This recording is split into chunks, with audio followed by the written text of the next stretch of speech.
guys, it's Bailey with True Blue Flower Company. I am in the workshop today and I wanted to show off a few of the things I've been investing a little bit of experimenting with. The biggest flower holidays are usually when Minnesotans have frost and lots of snow. So think Valentine's Day, think even Easter, or even Mother's Day. I usually don't even, I'm borderline having tulips on Mother's Day.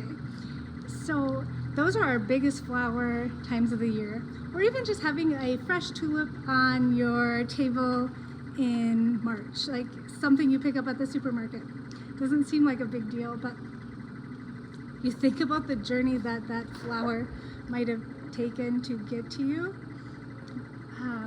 About 90%, I think it's 80 actually, percent of flowers are imported from, and 90% of those imports come from Colombia and Ecuador. And the journey is something that has a life of about 7 days. Takes from Colombia to Miami through customs to be inspected for pests and disease, and then if needed fumigated to prevent anything from coming into our country. And from Miami, it's still a long way from Minnesota. So from Miami, they're flown to the wholesale distribution. There's some in like Texas or Minneapolis. And then the freight on a truck from your wholesaler to your local florist, who then brings them to you or your local supermarket. It's quite the journey. So I think even Valentine's Day just this year through the Miami airport, which is the biggest importer of flowers, that's the main airport customs office that they come in through, there's 980 million flowers that came in 3 weeks prior to Valentine's Day.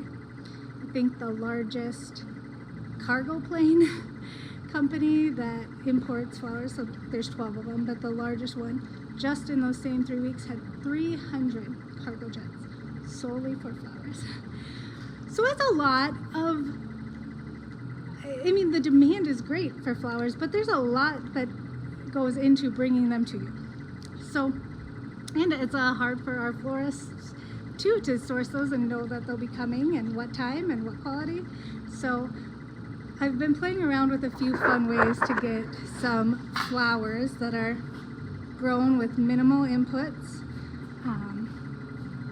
right here in Burgess, Minnesota, and getting them to Burgess, Minnesota, or Detroit Lakes, Minnesota, or the florists around here before there's even the first melting snow on the ground.